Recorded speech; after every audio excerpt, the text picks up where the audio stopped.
peur signifie en réalité prendre la fuite ou s'enfuir. Et vous pouvez ressentir de la peur sans avoir peur. Maintenant, pensez-y un peu. Vous pouvez ressentir la peur et pourtant ne pas avoir peur. Écoutez-moi, voici la décision que je veux que vous compreniez ce week-end. Tout l'argent que nous dépensons pour venir ici, les offrandes que nous recevons ne servent pas à payer pour ces conférences. Elles servent exactement ce que nous vous disons. Elles servent toutes dans le service. Si vous preniez cette décision ce week-end, si Dieu peut m'utiliser pour vous aider à prendre cette décision, ça en vaudra la peine. Et voici ce que je veux que vous décidiez. Allez-vous continuer à laisser vos sentiments être la base sur laquelle vous prenez des décisions? Ou allez-vous aller au-delà, vivre au-delà de vos sentiments et vivre selon la parole de Dieu?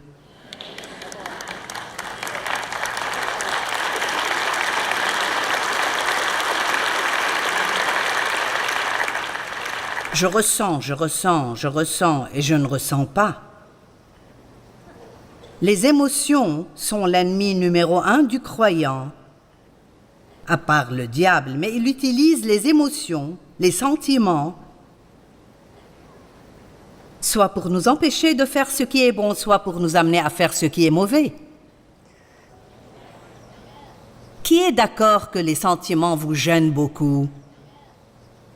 Et les sentiments non contrôlés peuvent vous amener à prendre beaucoup de mauvaises décisions. Et vous faites des choses à cause de ces sentiments que vous regretterez ensuite pendant de nombreuses années. Vous savez, une mauvaise décision, si elle est suffisamment importante, peut changer toute votre vie. Amen. Il y a des forces opposées, la foi et la peur. La peur donne au diable accès à nos vies. La foi donne à Dieu accès à nos vies.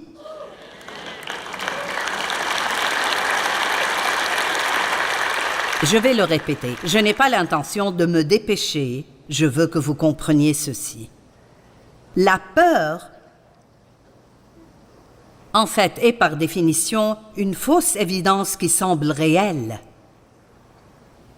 La peur est ce qui donne au diable accès à votre vie. Il ment. Si nous le croyons, alors nous sommes trompés. C'est ce que ça veut dire, croire un mensonge. Mais ce qui est intéressant, c'est que même si ce que vous croyez n'est pas vrai, ça devient vrai pour vous. C'est un peu effrayant quand on y pense. J'ai appris beaucoup de vérités en 45 ans, mais je peux vous dire, ici en ce moment même, que j'apprends encore tous les jours et je crois probablement encore à des choses qui ne sont pas vraies. Mais elles sont vraies pour moi parce que je ne connais pas leur vérité. Je me demande combien de choses vous croyez sur vous-même qui ne sont pas vraies. Ou combien de choses vous croyez sur Dieu qui ne sont pas vraies. Dieu n'est pas la source de vos problèmes.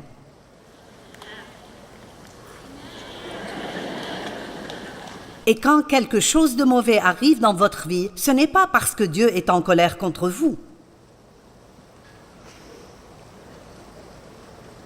Croyez-le ou non, les bons prédicateurs ne cherchent pas à prendre votre argent.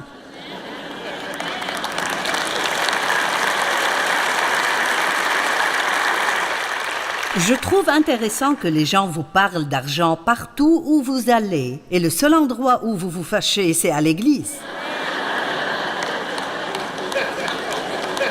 Nous avons mangé au restaurant aujourd'hui et ils nous ont amené l'addition. Tout ce que nous vous demandons, c'est de donner quelque chose pour aider quelqu'un d'autre dans le monde. Pourquoi les gens payent-ils entre 60 et 75 $ pour aller à un concert. Sans y penser, mais quand quelqu'un vous donne une parole qui change votre vie, ils veulent votre argent, ils parlent à nouveau d'argent.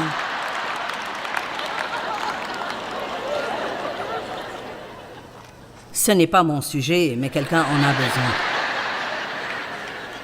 Parce que le diable vient et vous murmure ces choses à l'oreille. Et vous le croyez. Je répète, à combien de mensonges pensez-vous croire? C'est vraiment effrayant quand on y pense. Vous voyez, comme on a abusé de moi, j'ai toujours pensé que j'aurais une vie de second degré. Je me souviens quand j'étais enfant et mon père abusait de moi sexuellement semaine après semaine. Je me souviens avoir pensé, eh bien, je n'aurai jamais une bonne vie. Peut-être une vie passable, mais je n'aurai jamais une bonne vie. Mais vous voyez, c'était un mensonge de Satan, parce que ce que Dieu m'a donné, c'est une vie meilleure.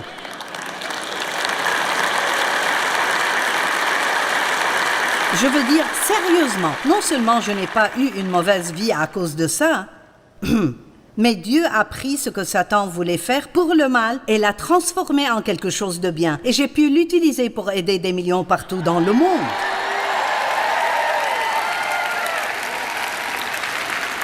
Le diable est un tel menteur, et nous ne devons pas l'oublier. La Bible dit que nous devons combattre le bon combat de la foi. Et parfois, vous devez rester ferme et vous accrocher à votre foi parce que tout ce que vous voyez semble ne pas fonctionner et tout ce que vous ressentez semble ne pas marcher. Et il nous arrive tellement de choses qui ne semblent pas être justes. Et la vie n'est pas juste, mais Dieu l'est. J'aime enseigner sur le caractère de Dieu. Et j'aime chaque aspect du caractère de Dieu, mais ma partie préférée, c'est que Dieu est juste. Et cela veut dire qu'il transforme le mauvais en bon. J'aime ça. Donc voyez-vous, les gens ne peuvent pas vous maltraiter et s'en sortir comme ça. Pas si vous gérez ça à la manière de Dieu. Et si vous ne le gérez pas à la manière de Dieu, alors oui, ils peuvent vous faire du mal. Si quelqu'un vous fait du mal et vous passez votre vie à le détester, alors le diable obtient exactement ce qu'il voulait. Mais si vous leur pardonnez, peu importe ce que vous ressentez et si vous priez pour eux, et si vous les bénissez, vous irez même jusqu'à les aider s'ils ont besoin d'aide. Un ennemi. Aider un ennemi. Je veux dire, n'est-ce pas stupide? Mais nous vivons dans ce qui semble être un royaume à l'envers qui est en réalité à l'endroit. Les derniers seront premiers et les premiers seront derniers. Si vous voulez plus d'argent, vous devez donner. Essayez de comprendre certaines de ces choses dans votre pensée. Vous deviendrez fou en essayant de tout comprendre. Ou vous arrivez à dire, écoutez, je n'essaye plus de comprendre quoi que ce soit. Mon Dieu, je le crois simplement. C'est tout. Amen. Et j'aime le fait que Dieu est juste. Je l'ai vu prendre tellement de choses dans ma vie qui étaient injustes et en faire quelque chose de bien. Et il fera la même chose pour vous, mais pas si vous êtes amer. Si vous êtes susceptible et si vous vous sentez désolé pour vous-même. Écoutez, tout le monde a été blessé. Tout le monde a été blessé. Tout le monde a subi une perte.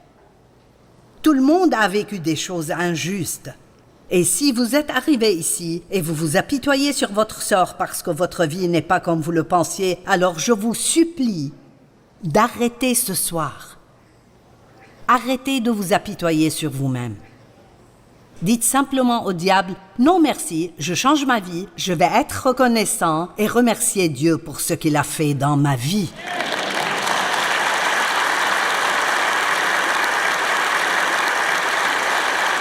Or, la foi est extrêmement importante car la Bible dit que sans la foi, c'est impossible de plaire à Dieu. Wow! Parce que quiconque vient à lui doit croire. Que tout le monde dise croire. Ils doivent croire deux choses. Premièrement, que Dieu existe. Et deuxièmement, qu'il est bon et il récompense ceux qui le recherchent diligemment. Ne manquez pas ceci. Il ne récompense pas tout le monde. Ce n'est pas tout le monde qui fera l'expérience de la bonté de Dieu, mais ceux qui le recherchent avec diligence. Non seulement ceux qui le recherchent à Pâques et à Noël, mais ceux qui le recherchent avec diligence. Allez! Pas ceux qui cherchent Dieu juste en cas d'urgence.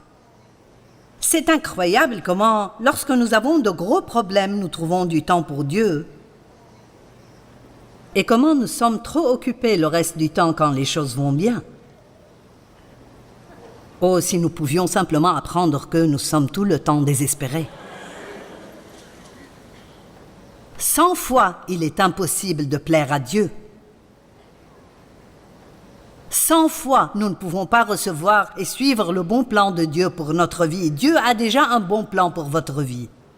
C'est déjà le cas. Avant même que vous arriviez sur la planète Terre, Dieu a prévu une vie des plus incroyables et des plus stupéfiantes pour vous si vous la vivez. Et la façon dont vous y parvenez est d'apprendre ce livre merveilleux que j'aime de tout mon cœur.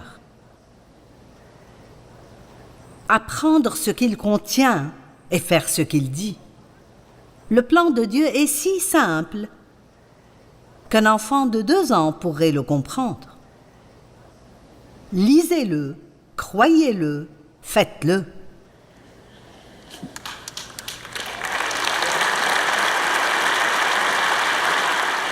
J'aime le chant qu'ils ont chanté ce soir. La voix de Dieu est meilleure. Mon Dieu, c'est tellement vrai. J'ai essayé à ma manière pendant si longtemps. Combien d'entre vous ont essayé à leur manière pendant longtemps? Certains le font encore. Et c'est pourquoi vous êtes ici ce soir. Devinez quoi? Votre solution ne marchera pas et Dieu ne changera pas d'avis. Et il ne s'apitoiera pas sur vous.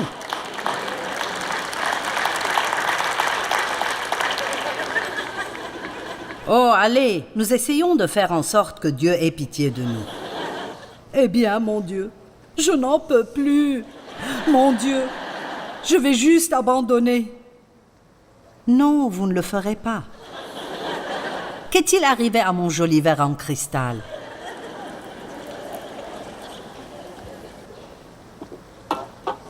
Je bois du thé très souvent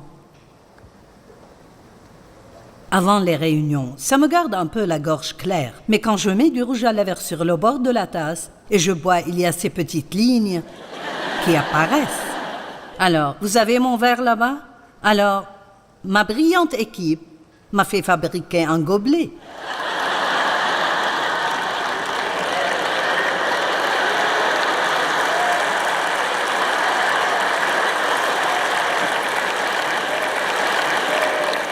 N'est-ce pas cool? J'ai dit, vous pouvez trouver n'importe quoi sur Internet. N'importe quoi. Donc, j'ai un gobelet.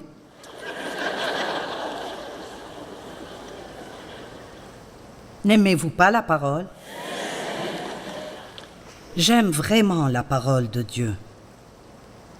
La Bible dit de méditer la parole de Dieu. Dans Josué, il est écrit « Médite la parole jour et nuit pour agir avec fidélité, conformément à tout ce qui y est écrit, car c'est alors que tu mèneras tes projets avec succès et tu réussiras. »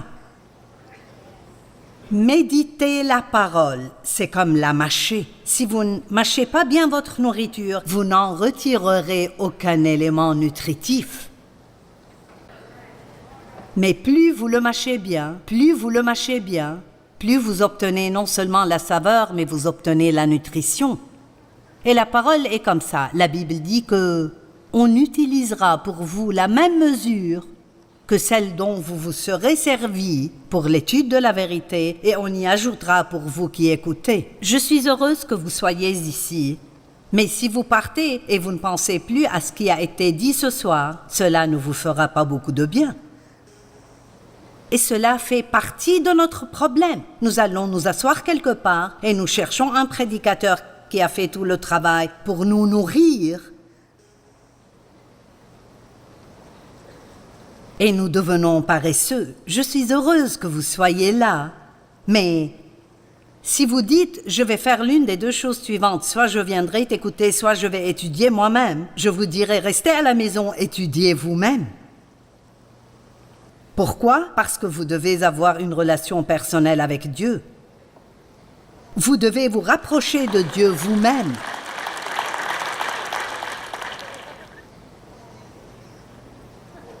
Passez du temps à penser à la parole, à méditer la parole, à la ruminer encore et encore dans votre pensée. Tout ce temps que vous avez lorsque votre pensée erre là où elle ne devrait pas aller, pensez simplement à la parole. Ruminez l'écriture encore et encore dans votre esprit. Vous avez plus de choses en vous que vous ne pourriez même l'imaginer. Si je voulais commencer à le faire, je pourrais me tenir ici et citer les Écritures le reste de la nuit. Non pas parce que je les ai mémorisées, mais parce que je les ai en moi. Et la Bible dit que le Saint-Esprit fera sortir de nous ces vérités lorsque nous en aurons besoin.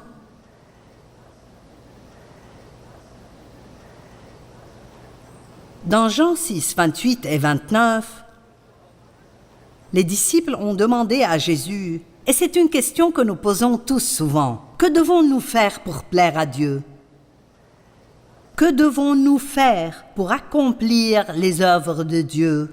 Et Jésus a répondu, « Voici l'œuvre que Dieu vous demande de faire, c'est que vous croyez en celui qu'il a envoyé. » Ce ne sont pas nos œuvres que Dieu recherche. Il veut que nous le croyions, et si nous le croyons, nous ferons de bonnes œuvres. Mais c'est ici que la religion se trompe. Vous ne faites pas de bonnes œuvres pour que Dieu vous aime. Vous recevez son amour comme un don gratuit, et puis vous voulez faire de bonnes œuvres parce que vous l'aimez et parce qu'il vous aime.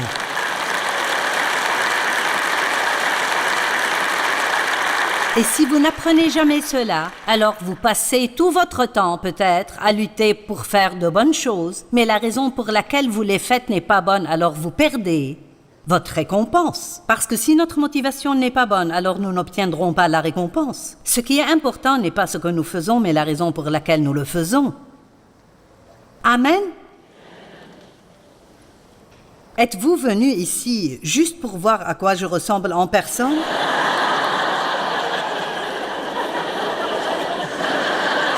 On dirait que c'est le cas pour certains. Maintenant que vous l'avez fait, apprenez quelque chose. Si j'étais vous, je me ficherais de mes projets, je viendrais ici demain matin. Je passerai la journée, je resterai ici. Et je serai là dans l'après-midi. Ça rendra le diable fou. Dites, je vais apprendre, je vais grandir, je vais être un chrétien fort, je vais te faire payer pour tout ce que tu m'as fait.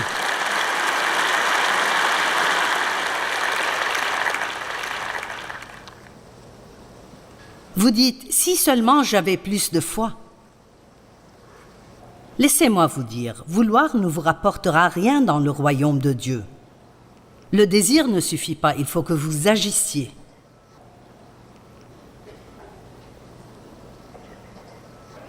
Vous avez toute la foi dont vous avez besoin.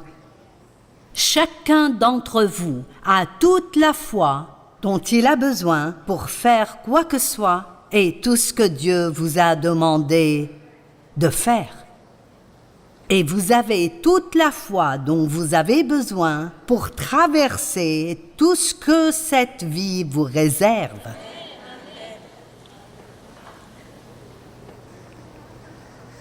Je ne peux pas faire ça. Je ne peux pas faire ça. Oh, si, vous le pouvez. Vous vous surprendrez. C'est notre pensée qui nous arrête. Si vous croyez que vous le pouvez, vous le pouvez. De même si vous croyez que vous ne le pouvez pas.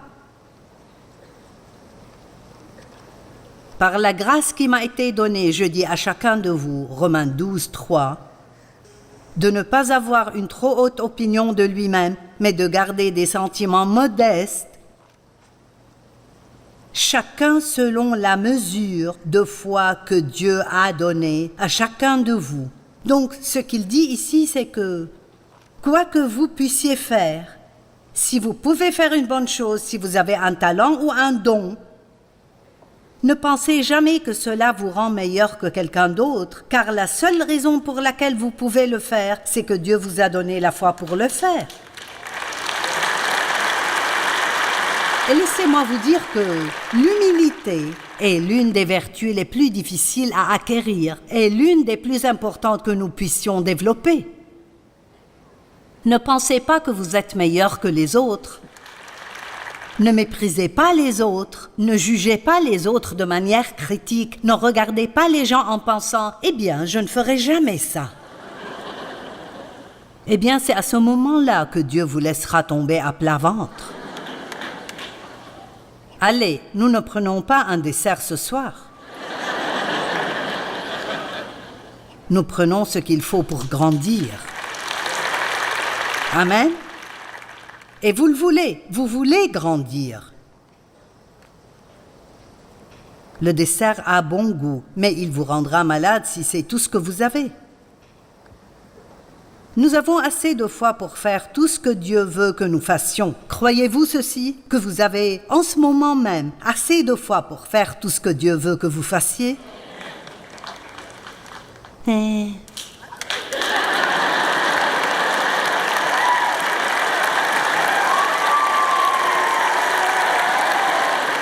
J'ai dit que vous avez assez de foi pour faire tout ce que Dieu veut que vous fassiez.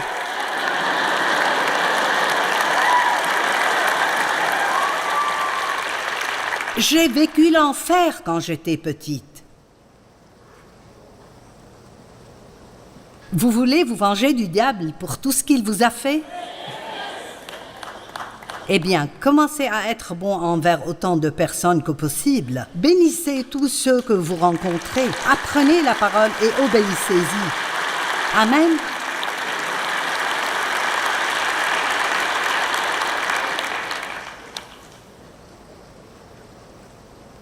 Mais nous devons choisir de marcher dans la foi. La Bible dit « marcher dans la foi ». Et marcher, ce n'est qu'un groupe de différents pas mis ensemble.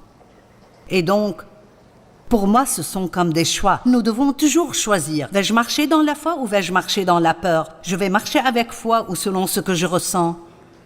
La foi, c'est la ferme assurance des choses qu'on espère, la démonstration de celles qu'on ne voit pas.